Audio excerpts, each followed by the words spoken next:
My name's Sophia, and if you ask me today how my life is, people might look from the outside and say I'm really lucky.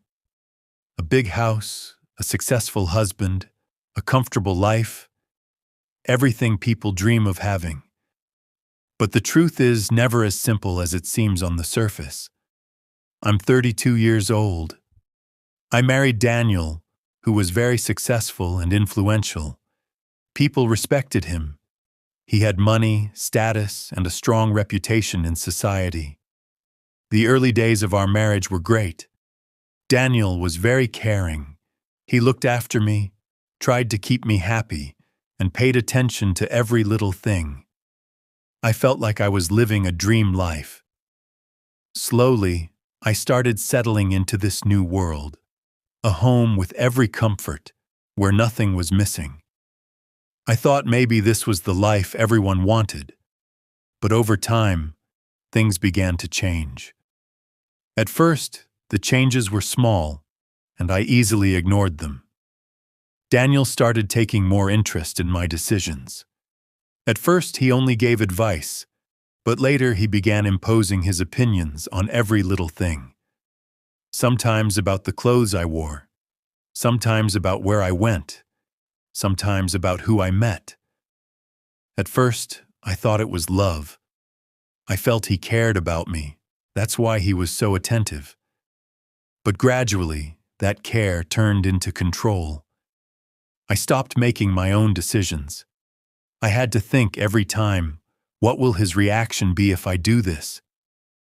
Maybe no one could see this from outside, but inside, it felt like pressure building up.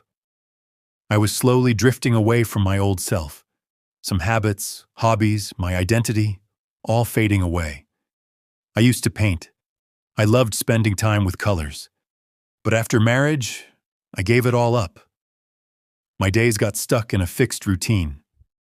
Wake up, manage the house, then wait for Daniel to come home.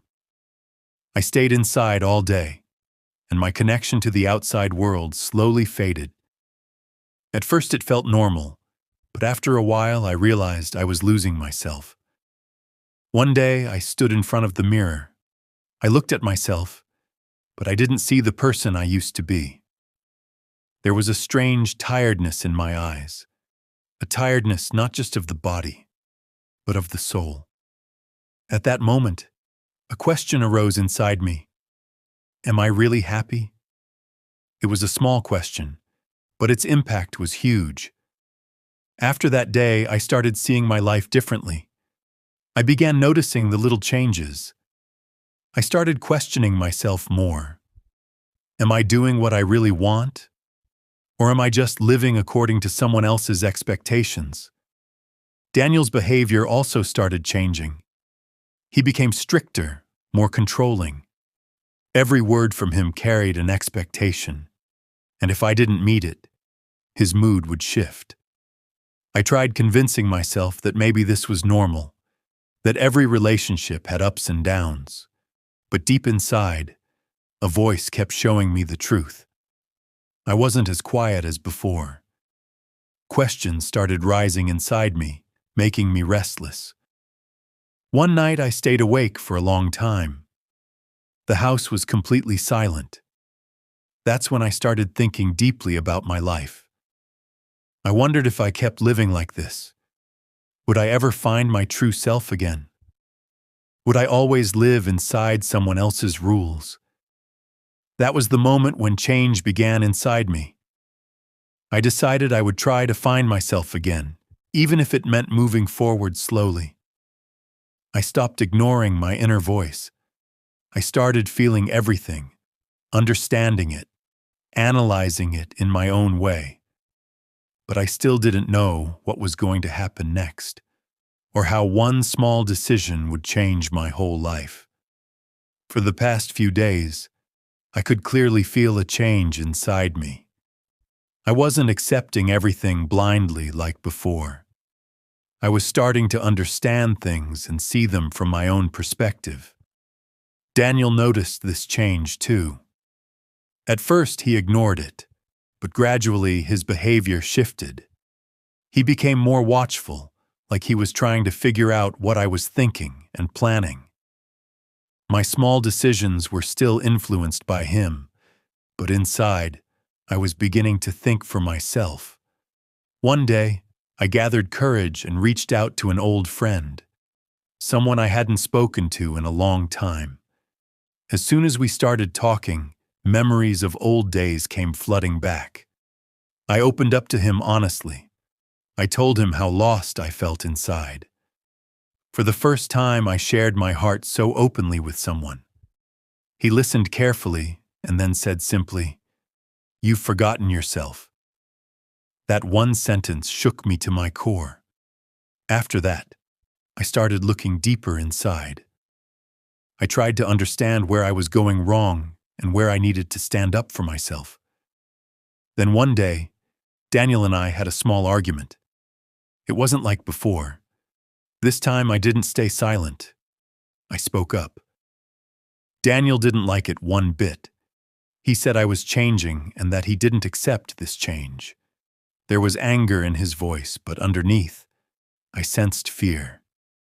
At that moment, I realized this wasn't just about me. It was about the control he had slowly built over me. I wasn't going to stay quiet anymore. Our conversations weren't the same. The house was peaceful, but the peace felt heavy. Every day I asked myself the same question. Do I want to live like this? Inside me there was fear, but also a strong desire to find myself again. Slowly, I started preparing myself to make a strong decision. I began thinking that if I wanted my identity back, I had to step out of my comfort zone. It wasn't easy because the life I had seemed safe, but that safety had become a kind of prison. One evening, sitting alone, I realized that if I didn't do something now, I might never change. At that moment, I made a clear decision. I would start living life my way, little by little. This wasn't a small decision for me. It was going to affect my whole future. I knew things wouldn't be the same again, but I was ready to face my fears. After that decision, a strange confidence grew inside me. I didn't stay silent anymore. I started making my own small decisions. Daniel clearly noticed the change. He couldn't understand how I suddenly became so different. He tried to get me back to the way I was, quiet, obedient, and calm. But I wasn't the same Sophia anymore. Our conversations changed. Even small things caused tension. The house was peaceful, but the peace felt heavy inside. One day, Daniel directly told me he didn't like the way I had changed. His frustration was obvious. This time, instead of staying quiet out of fear, I spoke my mind clearly. I told him I wanted to live my own way, and I didn't want to lose myself again. The atmosphere became heavy. It felt like we were living under the same roof, but in two different worlds. Daniel found it hard to accept that I was no longer under his control, and I found it hard to accept that the relationship I thought was love was actually suffocating my identity. The tension lasted for days. Each day brought a new mental struggle. Then one day, I clearly felt I had to make a final decision. I couldn't stay in a place where I was losing myself. That night, I started packing my essentials. I didn't have much, but I needed freedom more than things. The next morning, I stood in front of Daniel and spoke calmly. I told him I couldn't live this life anymore. My words were straightforward, without anger or hesitation. Daniel tried to stop me. He tried to convince me that what I was doing was wrong. But this time, my mind was made up. I decided to leave that home. My steps felt heavy as I walked away, but I wasn't scared. I glanced back once, just for a few seconds. Then I kept moving forward. The outside world was unknown to me. I had no plan, no big security. but I had faith in myself. I struggled for a while. The beginning wasn't easy. New place, new routine, rebuilding myself. It all happened slowly. I started doing small jobs. I learned to manage my expenses and stand on my own feet. During this time, I picked up my old hobby again. Painting, which had been part of my life, came back. When I filled colors on the canvas, it felt like I was pouring out my inner emotions. Slowly, people started noticing my paintings. Some liked them, some even bought them. It wasn't a big success, but it was a new beginning for me. With time, I grew stronger. I started making my own decisions and living life my way. Daniel later tried to contact me, but I had already moved on. I realized that not every relationship helps us grow. Some hold us back, some make us lose ourselves. Today, I'm the same person I was before, but I understand myself better now. I've learned that true happiness doesn't come from outside things, but from finding balance and freedom within. If we lose ourselves trying to keep a relationship, that relationship will never truly make us happy. And most importantly, I found myself again,